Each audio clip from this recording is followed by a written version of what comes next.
Boa noite, queridos. Tudo bem? É bom ver esse salão cheio. É muito bom ver a vista assim, né? Bastante gente. Glória a Deus por isso. Que o Senhor abençoe a tua vida. Esse é o nosso desejo. E queremos continuar esse tempo tão precioso de a gente ouvir a palavra do Senhor, de ouvir a voz do Senhor. Desde já, nós já temos ouvido através das canções, temos já trazido refrigério para o nosso coração, não é verdade? Porque sabemos, muito obrigado, que o Senhor é Deus e a gente pode descansar. Descansar na ação de Deus, descansar na palavra de Deus, sabendo que o Senhor não só cumpre a sua palavra, mas tudo o que está escrito na palavra do Senhor é verdadeiro. E não só é verdadeiro, mas é vida para mim e para você. Você crê nisso? Que o que a palavra diz é vida para mim e para você? Amém? Nós vamos continuar falando do tema que nós começamos semana passada, que é sobre casamento. Casamento, muito bem. Semana passada nós falamos um pouquinho... desculpa, crianças. Sempre a mesma história, né? Sempre a mesma história. Isso.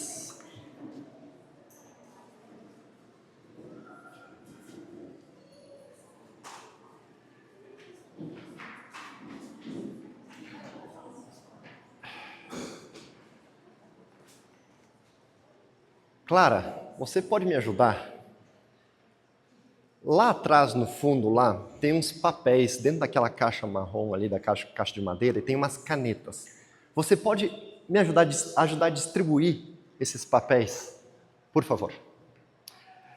A gente começou a falar sobre casamento, e na semana passada, o nosso tema foi tentar definir um pouco casamento no âmbito de diferenças. Sabemos que dentro do casamento, e vimos isso na palavra de Deus, que nós lidamos com complementação, né? Essa diferença que se une.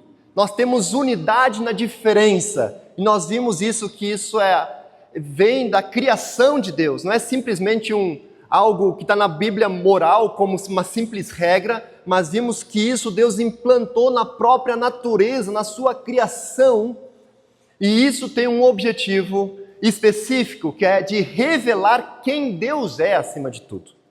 Quem Deus é, de falar de como Deus se relaciona conosco, como Deus se relaciona dentro da Trindade, e vimos lá em Efésios que o casamento, essa unidade na diferença, vai falar também um pouco sobre o relacionamento de Cristo e a igreja. Amém? E já tinha, não sei se tem essa expressão aqui, mas não sou, cantado a pedra, né? Que essa vez nós íamos começar a falar na semana seguinte, sobre especificamente o papel da mulher e o papel do homem nesse ambiente de casamento, nesse relacionamento. E nós vamos começar então com o papel da mulher, tá? Eu quero, antes de mais nada, mostrar alguns materiais para vocês aqui. Eu acho que é sempre útil a gente ter algumas referências, né? Muitas das mulheres vão conhecer esse material porque acabaram de estudar esse livro, né? Mulher, sua verdadeira feminilidade, o design divino, ou seja, como Deus criou a mulher, aqui nesse caso aqui, né, nesse livro, para ser. Né? Então é um livro muito bom. E se você quer se aprofundar, tem esse livro aqui também, Mulheres Aconselhando Mulheres, vão tratar de diferentes situações da feminilidade. E temos essa Bíblia, que é Lar, Família e Casamentos, Fundamentos, Desafios e Estudo Bíblico Teológico Prático para Líderes, Conselheiros e Casais, falando tudo o que a Bíblia fala sobre casamento, de Gênesis a Apocalipse. Do Dr. David Merck, ele é um dos professores lá do Seminário de Palavra da Vida, em Atibaia, ok? Material muito bom para consulta. Então, só queria deixar essas referências para você. Se você quiser vir depois, dá uma olhada aqui. E temos muitos outros materiais na nossa biblioteca sobre relacionamento, sobre casamento, que vale a pena a gente estudar. Ok, hoje nós vamos falar sobre a mulher. E a pergunta é: submissão? Submissão, que palavra que no nosso ambiente contemporâneo virou quase um palavrão, né? Submissão virou quase um palavrão. A gente fala e todo mundo se treme, né? Como é que esse negócio...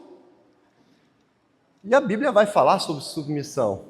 E convenhamos, não é por nada que a gente às vezes treme diante dessa palavra, porque muitos abusos já foram feitos em nome dessa palavrinha e talvez tentando ainda respaldar com a palavra de Deus, dizendo que a mulher tem que se submeter ao homem.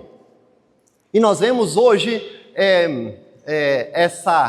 esse machismo, né? Que são esses limites extrapolados desse relacionamento homem-mulher, tomando novas caras por aí, né? As mídias sociais, as redes sociais estão espalhando algumas novas visões do que é ser homem, né? Não sei se você já ouviu falar, por exemplo, do Red Pill, né? Já ouviu falar? Então, que eles fazem uma metáfora, né? Do que é a Matrix. Vocês lembram do Morfeu? A pílula vermelha, a pílula azul. Se você toma a pílula vermelha, você acorda para a realidade. Então, tem uma comunidade que vai dizer que os homens precisam acordar para a realidade e que, na verdade, não são as mulheres que estão sendo oprimidas, mas os homens que estão sendo oprimidos pela mulher, e o homem tem que achar o seu espaço. E acaba, muitas vezes, nessa tentativa, desprezando aquele que deveria ser a sua companheira. E tem outras versões disso, né?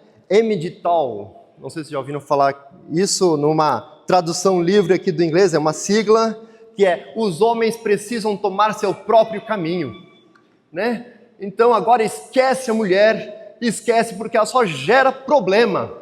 E o homem agora precisa acordar, seguir o seu próprio caminho, independente da mulher. E tem um outro aqui que é o incel, que é involuntariamente celibatários. Ou seja, homens, se você não consegue ter um relacionamento, a culpa é da mulher. Porque o problema é ela, né? Não é você, é a mulher.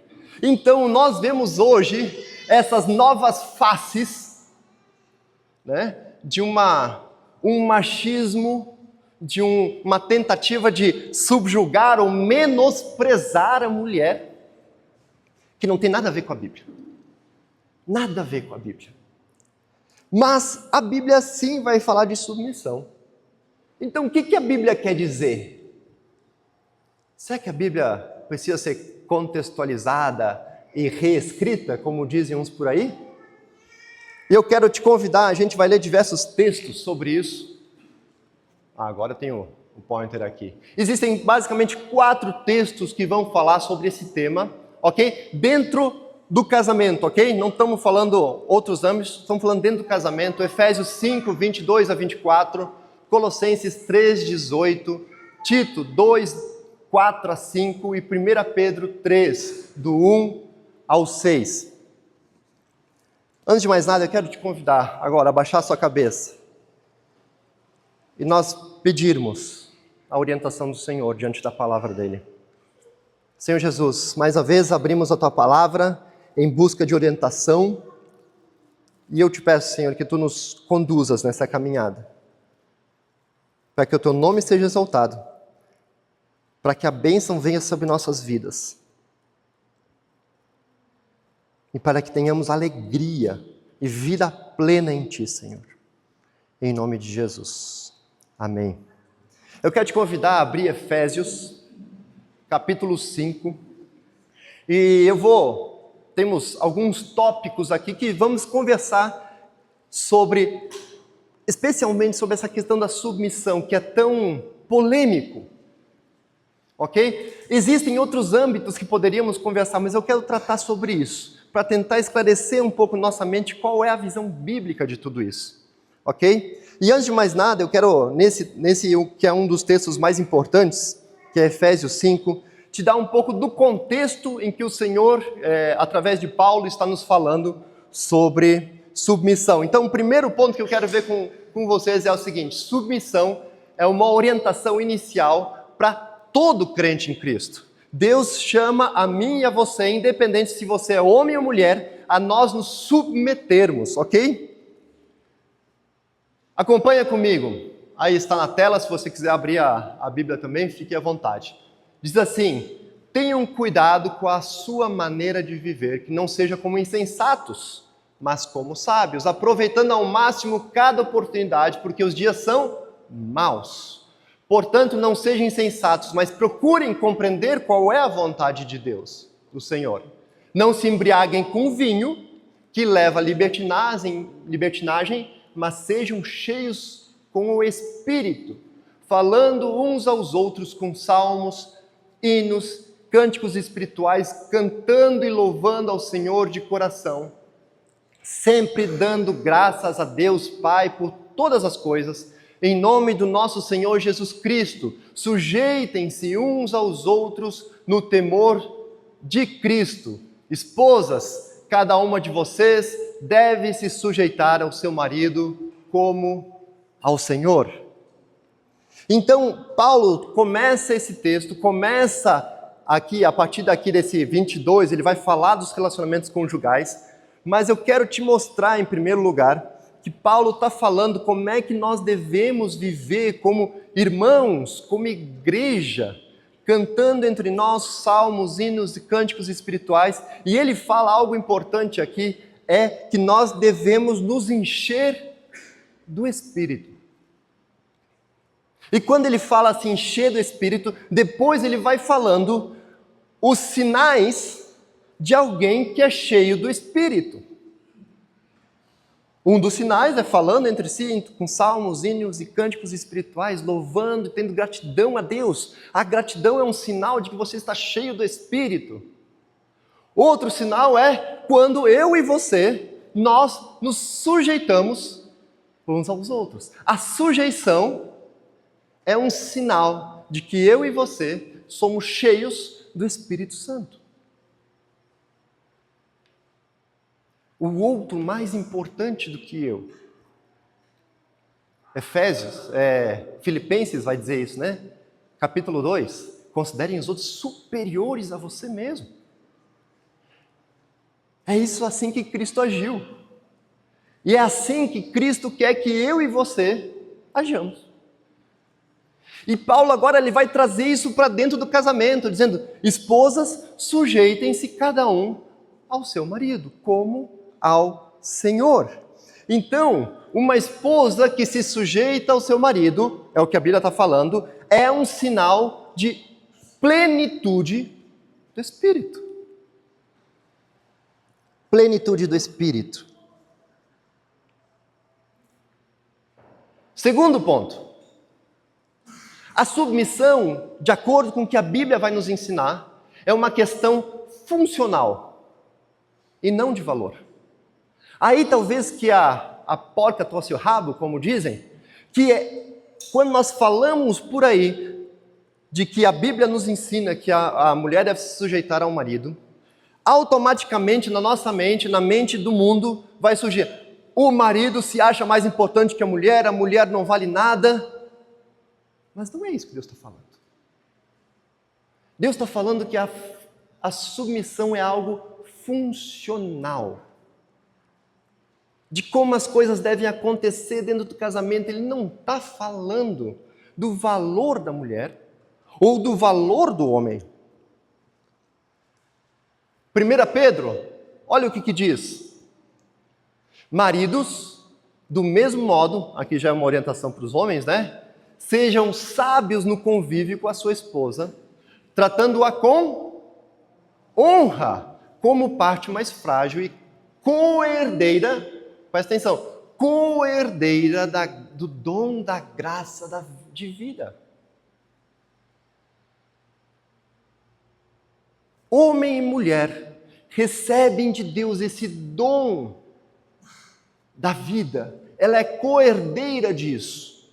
Então aqui Pedro está nos mostrando que essa relação não é uma relação de importância, um é mais importante do que o outro, mas que somos todos importantes diante de Deus. E um deve respeitar o outro. Vamos ver também, lá em Efésios, capítulo 5, versículo 28 a 30, Paulo vai falando, eu não vou abrir aqui, mas Paulo vai falar de que o homem e a mulher são uma só carne. Ao ponto de que, se o marido ama o seu próprio corpo, ele vai amar a sua esposa. E por quê? Porque também nós somos membros do corpo de Cristo. Então, a imagenzinha representa isso. Homem e mulher são uma só carne no relacionamento conjugal. Não são duas coisas diferentes. É uma só carne. Então, se o homem despreza a mulher, ele está desprezando a si mesmo. A si mesmo, porque a mulher faz parte dele. Tal é a unidade que existe no casamento. E acima disso, todos nós somos membros do corpo de Cristo. Existe e será no corpo de Cristo alguém com mais valor do que outra pessoa? Será que existe? Um que vale mais, um que vale menos? Não. É uma questão funcional, não de essência, não de valor.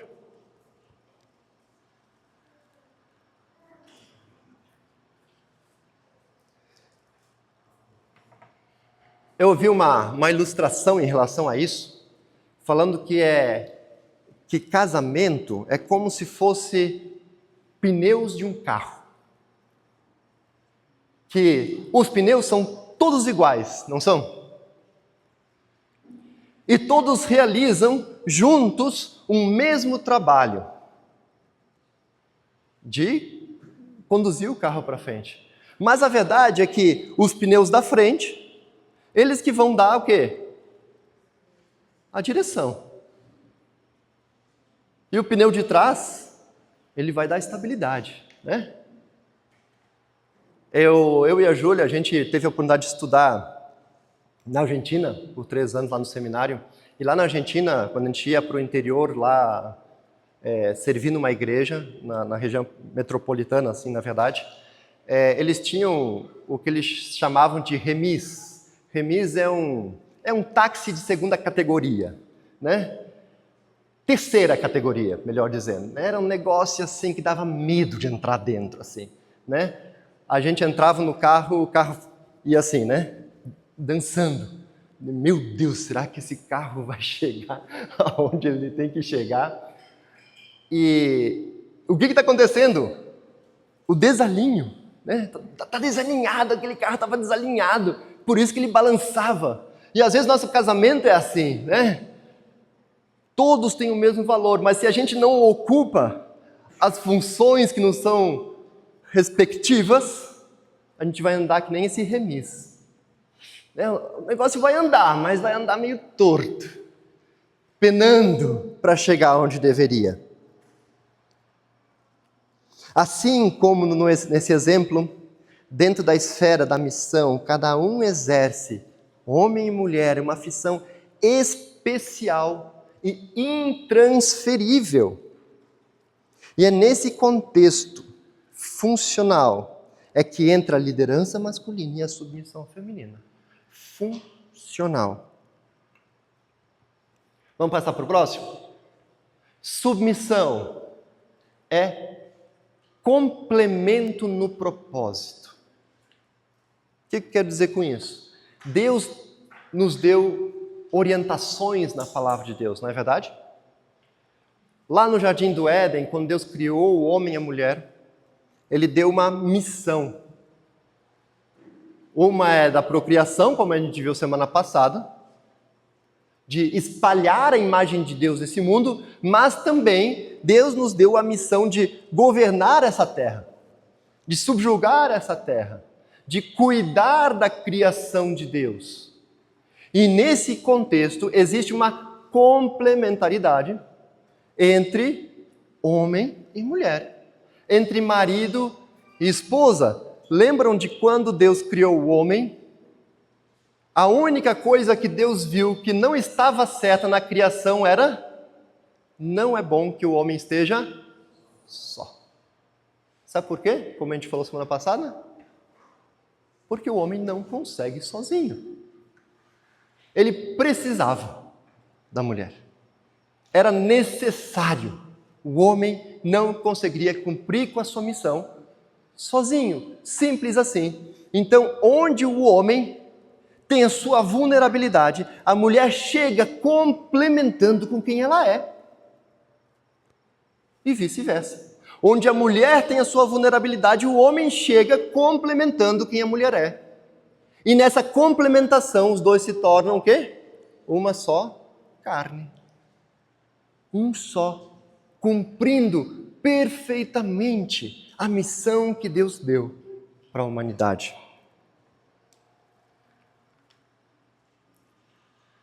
Vamos ver aqui, 1 Coríntios, capítulo 11, versículo 11 a 12. Ele está num contexto, tá? Eu estou tirando ele um pouquinho do texto dele, porque ele vai falar um pouquinho sobre o uso do véu, enfim, tá? Não quero entrar nessa seara, tá? Mas eu quero ler esse texto com vocês, porque ele vai nos dar orientações quanto a isso. Diz assim: todavia, no Senhor, a mulher não é independente do homem, nem o homem é independente da mulher. Pois assim como a mulher proveio do homem na criação, também o homem nasce da mulher. Mas todas as coisas provêm de Deus. É sobre isso que Paulo está falando. Existe um complemento. A Bíblia fala que quando nós nos casamos, maridos, o corpo da sua esposa lhe pertence. Esposas, o corpo do seu marido lhe pertence. Não existe mais independência. Não existe a minha vida e a tua vida. Agora é a nossa vida. A nossa vida. Estamos juntos nessa caminhada. Termina assim: quero, porém, que entendam que o cabeça de todo homem é Cristo, o cabeça da sua esposa é o marido e o cabeça de Cristo é Deus. Olha só que interessante, quando a gente fala de complementaridade, nós não falamos simplesmente da esfera matrimonial. Lembra que a gente falou que o casamento reflete algo? Ele reflete Deus. E olha só o que diz esse texto. Que o cabeça de todo homem é quem? Cristo. Existe uma sujeição e uma liderança de Cristo em relação ao homem. E olha só o que é mais surpreendente. O cabeça de Cristo é Deus. Mas Cristo não é Deus? É. Existe uma complementaridade na Trindade. Isso faz Cristo ser inferior? Heresia. Não, é funcional. Cristo não é menos importante que o Pai, e o Pai não é mais importante que o Filho. Eles se complementam. São pessoas diferentes, mas um só Deus. Homem e mulher, corpos, vidas diferentes, mas um só. Amém? Tim Keller, talvez muitos de vocês já conheceram ele faleceu em 2023, um grande teólogo e pastor, escreveu muitos livros. Ele vai dizer sobre isso que a gente está conversando, ele vai dizer o seguinte: o filho, ele se sujeita ao pai e assume um papel subordinado. O pai aceita esse presente, mas depois o quê? Exalta o filho à posição mais elevada. Cada um deseja exaltar o outro. O filho se sujeita à liderança do pai com atitude desprendida, alegre e voluntária. O filho assume o papel subordinado e nesse movimento mostra o quê? Grandeza e não fraqueza.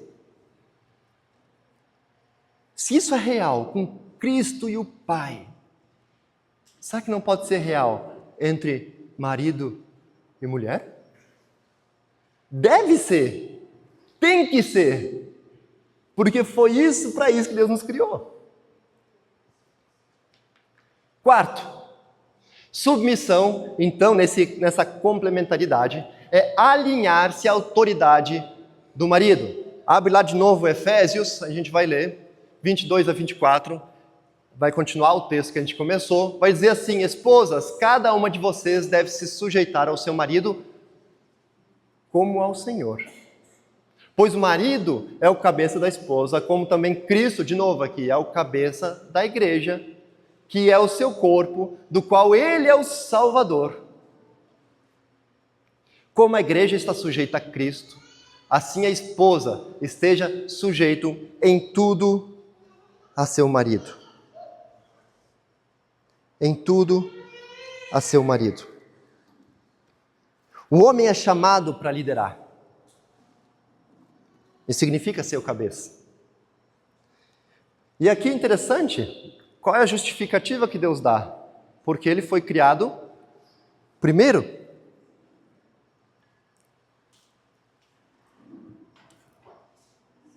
Como a gente já falou, Deus tem refletido no casamento, o relacionamento entre Cristo e a igreja. Talvez aqui, trazendo alguns ambientes no nosso casamento, que a gente pode pensar em que momento, como é que se dá isso, né?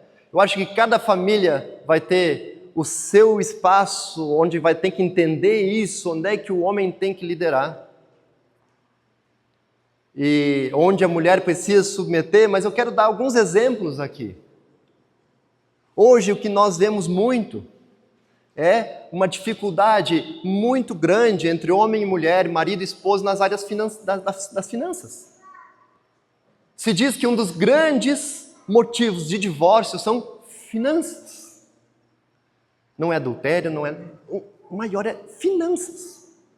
De não saber lidar nessa relação. E qual é a saída muitas vezes? A mulher trabalha, consegue seu dinheiro, o homem trabalha, consegue seu dinheiro, então o marido administra seu dinheiro, a mulher administra seu dinheiro, e agora boa sorte para cada um. Será que isso é seu?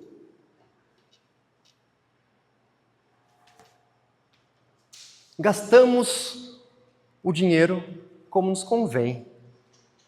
Não falamos com o cônjuge, não pedimos opinião. Isso vale para os dois, viu? Porque o dinheiro é meu. Planos familiares. Qual é os objetivos de vida?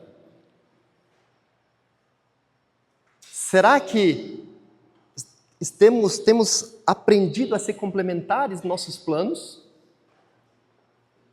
Será que mulheres têm confiado nos seus maridos de que o Senhor vai guiar a vida do seu marido em relação aos planos e à caminhada da sua família?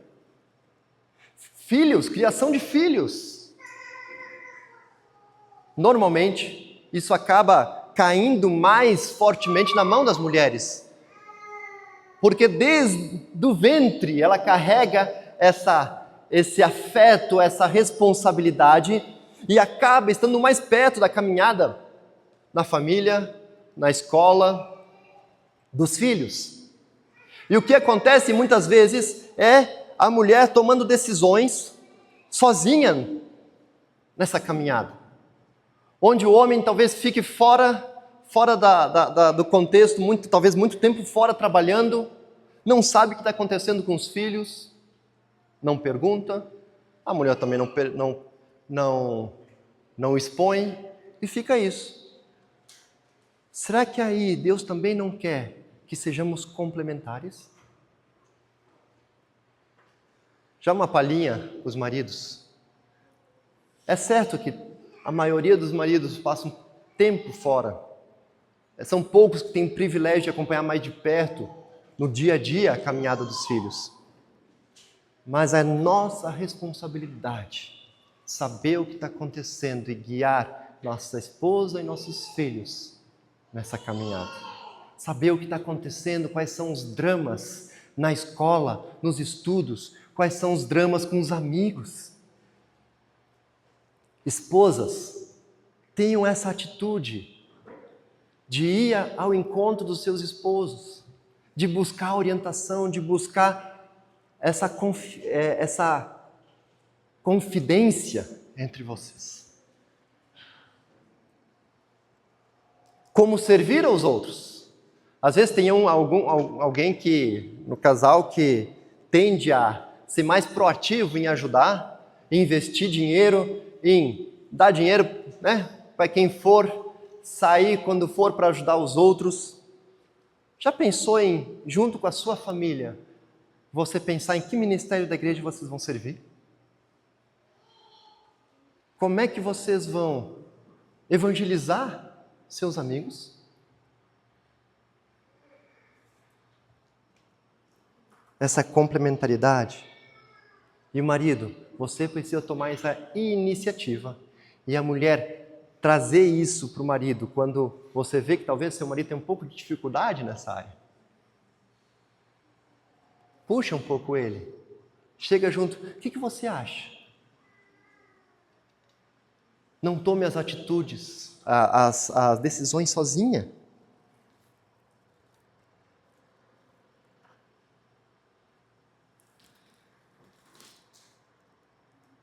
Muito bem.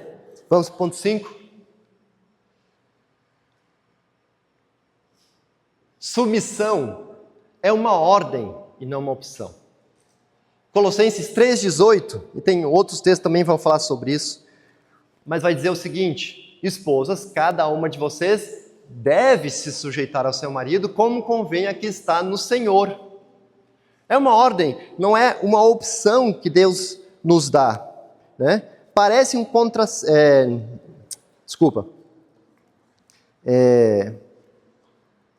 não estamos falando aqui do marido colocar esse fardo em cima da esposa. Ei, a Bíblia está falando para você se submeter a mim, viu? Então, baixa a bola. Não é isso que a Bíblia está falando. A Bíblia está falando que Deus ordena a mulher que se submeta. O ponto 6 pode parecer um pouco contraditório, mas diz assim: a submissão deve ser voluntária em respeito. A submissão é algo que se oferece, não se toma. Não deve haver essa opressão do homem para que isso aconteça. A mulher, nesse caso, é um agente livre, de livre vontade, deve ser. E nós temos exemplo lindo disso na Bíblia. Abre lá no Salmo 40, versículos 6 a 8. Pode acompanhar na tela também. Olha só, olha esse texto. Sacrifícios e oferta não quiseste, mas abriste os meus ouvidos, holocaustos e ofertas pelo pecado não exigiste. Então eu disse: aqui estou, no rolo do livro está escrito a meu respeito. Tenho prazer em fazer a tua vontade, ó meu Deus, a tua lei está no meu íntimo. Esse é um salmo davídico, mas é um salmo profético. Lá no Novo Testamento, Hebreus, vai aplicar esse texto a Jesus. O pai entrega seu filho. O pai tem o plano de redenção e diz que o filho voluntariamente, ele diz: aqui estou, faça comigo a tua vontade. E eu tenho deleite em fazer aquilo que tu queres de mim. O filho se coloca nessa posição com voluntariedade, com deleite. É isso que eu quero.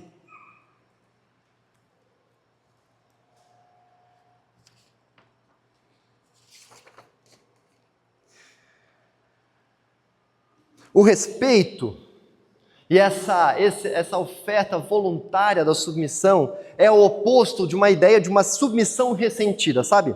Como algo forçado e sem desejo. Ai, tá bom, a Bíblia diz, então eu vou fazer, né? Daí, não é o que eu quero, daí eu fecho a cara,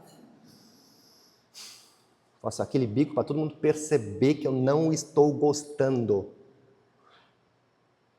Mas a Bíblia mandou, então eu vou fazer. Não, não é assim que o Senhor quer.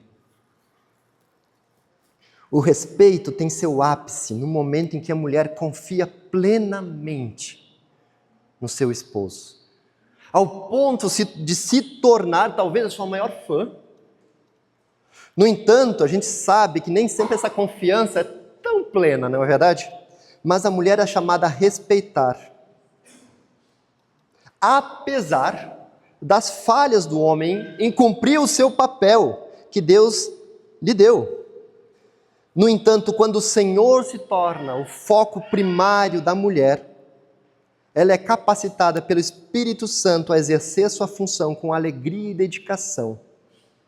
Podemos pensar que a esposa é chamada a contemplar a liderança do marido com atração e temor, não por quem talvez o marido é, mas por quem Deus o criou para ser e realizar de acordo com o seu plano eterno.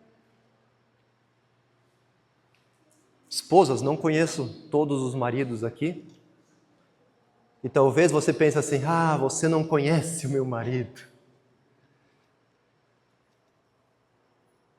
Algo parecido funciona quando Deus vai lidar com autoridade governamental. Ele fala assim, sujeitem-se às suas autoridades, mesmo elas sendo más. Porque a autoridade foi posta por quem? Pelo Senhor. Talvez aqui com cuidado a gente possa fazer essa distinção da posição do marido, do lugar que Deus colocou o marido e do que o marido faz e é. Se a gente não fizer isso, ai de nós, porque não tem nenhum marido bom o suficiente. E o pessoal que quer casar aí, que não é casado, escuta isso, não tem marido perfeito. Tem marido que honra a Deus, com certeza, mas não tem marido perfeito. Pergunta para a Júlia. Não sei, talvez, não sei se eu quero. Isso não quer dizer, eu tenho que abrir um parênteses aqui, não quer dizer que a mulher ela precisa se submeter ou acatar abuso sexual, físico, emocional, nem que deve obedecer a ordens do marido que conflitam diretamente com a palavra de Deus. Ordens ou direcionamentos que são rebeldia clara, escancarada, pecado contra o Senhor. Nesses casos, como disse Pedro às autoridades, convém que nós obedeçamos a Deus e não a homens. Amém?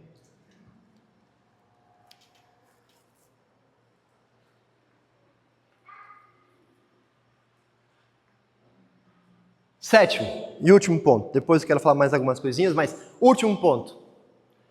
A submissão é uma obra sobrenatural de Deus pelo Espírito Santo.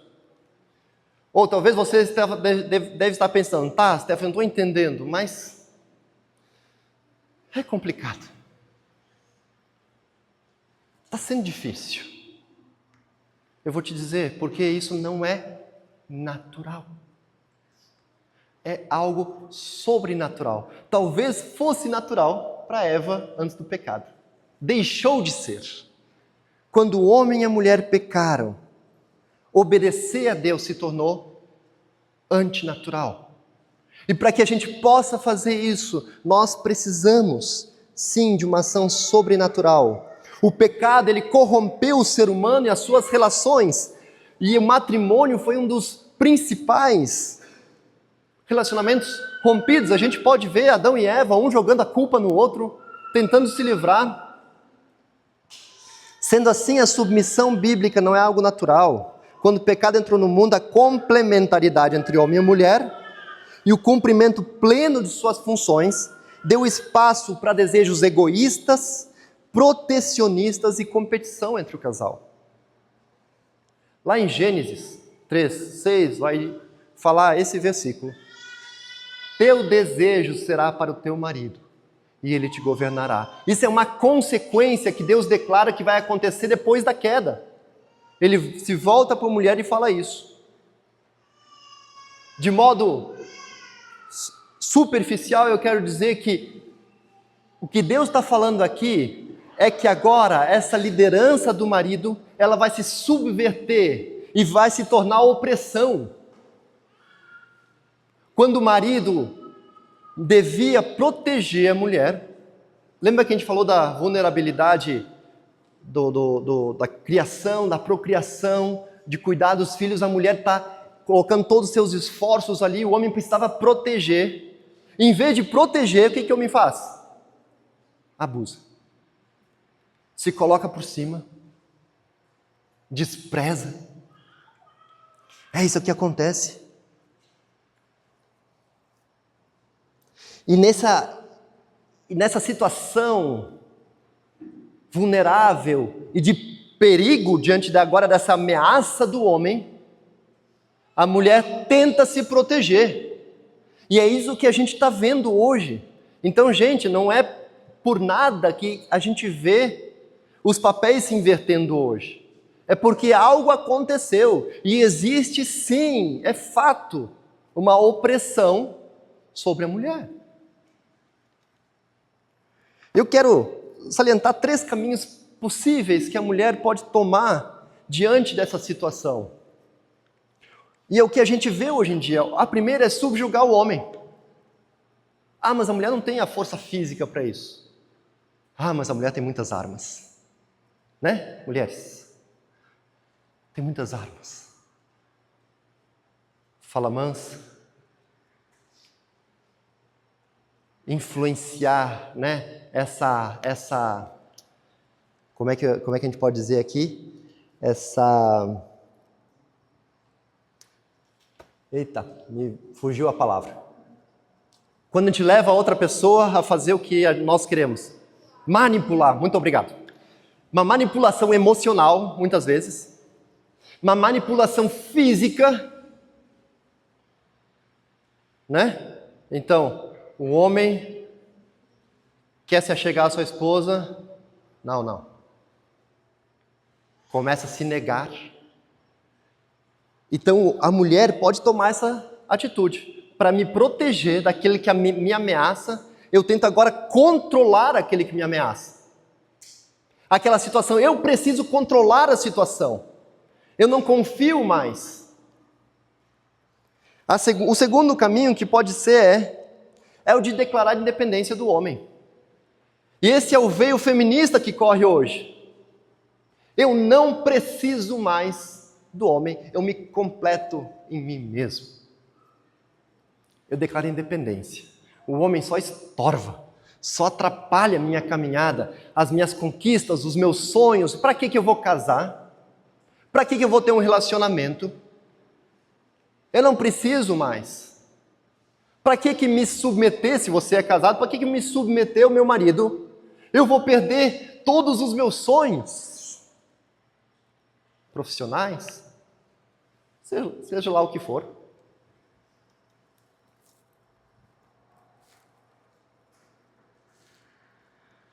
A mulher acaba se definindo como um ser inteiro, sem a complementaridade masculina.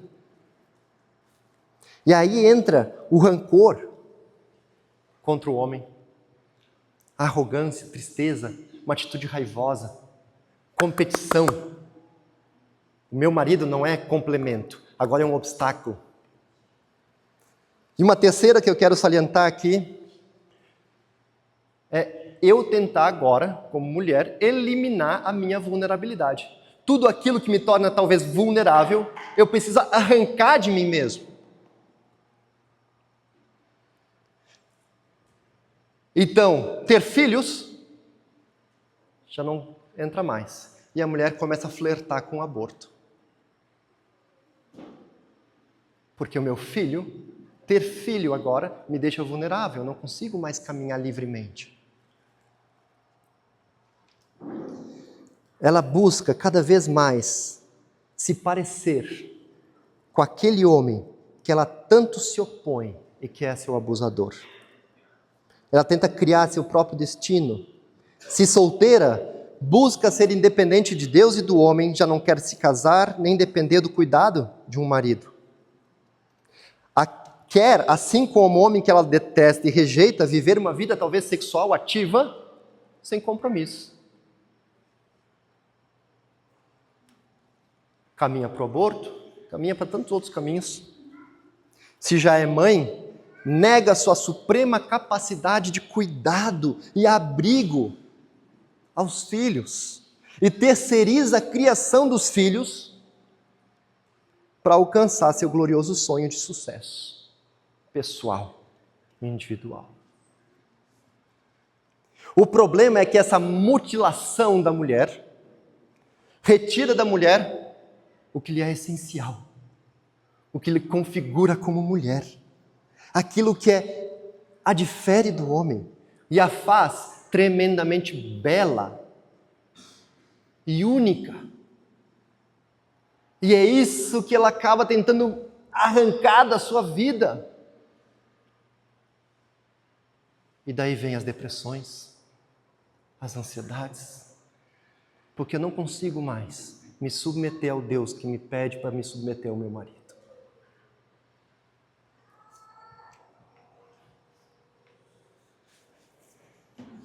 E como é que isso pode ser diferente? Como é que eu posso enxergar a beleza disso tudo? A beleza do plano eterno de Deus. Eu preciso ser redimido por Cristo. Mulheres, não há outro meio de eu e você nós enxergarmos a beleza do que Deus está falando da submissão e do grande privilégio que é isso. Se nós não formos redimidos por Cristo e não nos tornarmos parte da igreja, do corpo de Cristo, experimentando então como igreja o que significa se submeter a Cristo. Esse é o nosso espelho. Assim como a igreja se submete a Cristo, eu me submeto ao meu marido. Esse é o mesmo sentimento. Quando membros do corpo de Cristo estamos debaixo da ação sobrenatural, então, do Espírito Santo, Deus em Cristo quer levar as mulheres a viver o plano inicial de Deus, que Deus bolou lá em Eva. É para lá que Deus deseja. As coisas sim deram errado. Sim, saíram dos trilhos. Mas há esperança em Cristo. Fora de Cristo não há esperança. Em Cristo há esperança.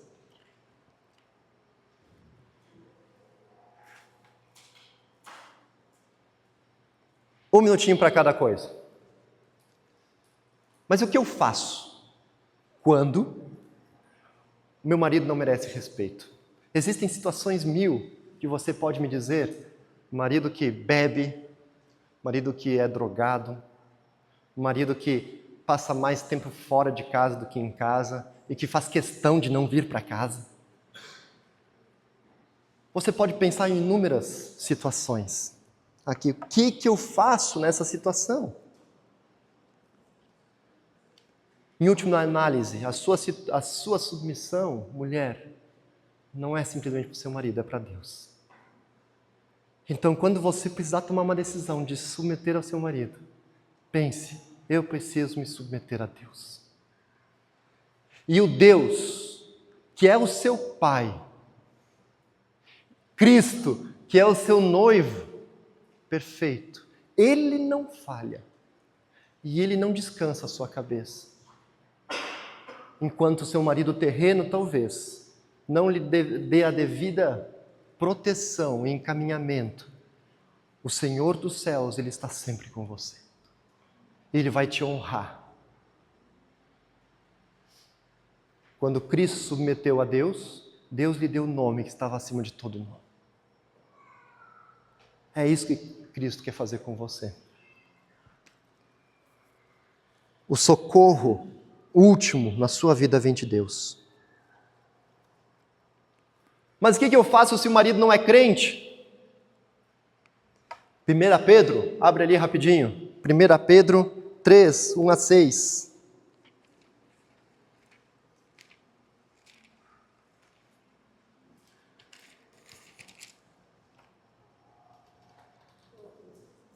Pedro 3, 1 a 6, ele vai dizer especialmente sobre isso, ele vai dizer assim: igualmente vocês, esposas, estejam sujeitos, cada uma a seu próprio marido, para que, se ele ainda não obedece à palavra, seja ganho sem palavra alguma, por meio da conduta de sua esposa, ao observar o comportamento honesto e cheio de temor que você tem. É isso. Se sujeite. Não encha o seu esposo de palavras, de buscar mudar ele. Não é você que muda o seu marido, é o Senhor. E não é você que converte o seu marido. Se você tem um marido que não é convertido, que não conhece o caminho do Senhor, ore por ele. E vive uma vida exemplar diante dele. Isso é precioso diante dele e diante de Deus. E vai ser precioso diante dele. Vai ser um chamariz. E quando o meu esposo não lidera, não faz o papel dele, no caso. Eu li um texto que ele vai dar algumas orientações. A primeira é, ore, como eu falei. A segunda, mantenha expectativas realistas. Meu marido devia cuidar dos meus filhos, devia fazer aquilo, cuidar dessa forma. Não, calma. Calma. Ajude seu marido talvez naquilo que você vê, né? Se o seu marido talvez não conduza a vida espiritual de casa, ajude ele nesse processo. O que você acha, meu esposo, da gente fazer uma leitura bíblica com nossos filhos? Guarde o seu coração do orgulho. Eu sei o que eu estou fazendo, meu marido é um banana, não sabe nada. Do direito, olha, como é que eu vou amar ele? Como é que eu vou respeitar ele se ele age assim? Meu direito. Indiferença. Então, segue a tua vida que eu sigo a minha. Manipulação, como a gente conversou. Amargura, eu guardo isso no meu coração e não consigo mais me relacionar com meu marido. Desrespeito. Comparação e cobiça, e aí a coisa começa a ficar séria, que eu começo a olhar para o marido da outra, aquele sim é um homem de Deus, hein? Se meu marido fosse que nem ele. Cobiça, que leva depois ao adultério. Incentive-o delicadamente e amorosamente, valorize a persistência, a perseverança do seu marido. Amém.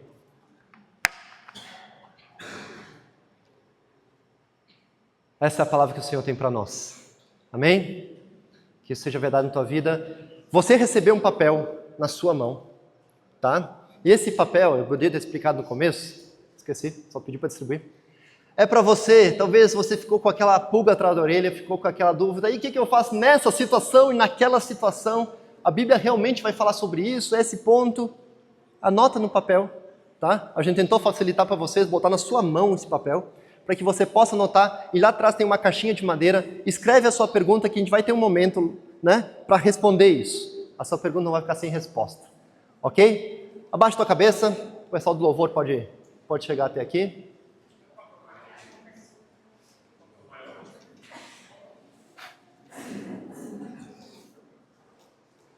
Senhor Jesus, sabemos que nem tudo que a tua palavra nos diz, por causa da nossa corrupção, Senhor, por causa da nossa dificuldade hoje de entender as coisas que vêm de Ti. Isso às vezes nos cai de um jeito estranho, Senhor. mas queremos resgatar na nossa mente a beleza daquilo que é viver para Ti. Senhor, ajude as mulheres da nossa congregação, aquelas que estão aqui, aquelas que vão escutar depois essa palavra, a ver a beleza, Senhor, daquilo que Tu ordena, e a conseguir viver, Senhor, a plenitude disso no seu casamento, e conseguir viver uma vida abundante, cheia de alegria, diante de seu esposo, diante de Deus, na sua família, e ser bênção, Senhor, com um testemunho exemplar. Aquela mulher que edifica a sua casa. Que assim seja, Senhor. Essa é a nossa oração, em nome de Jesus. Amém.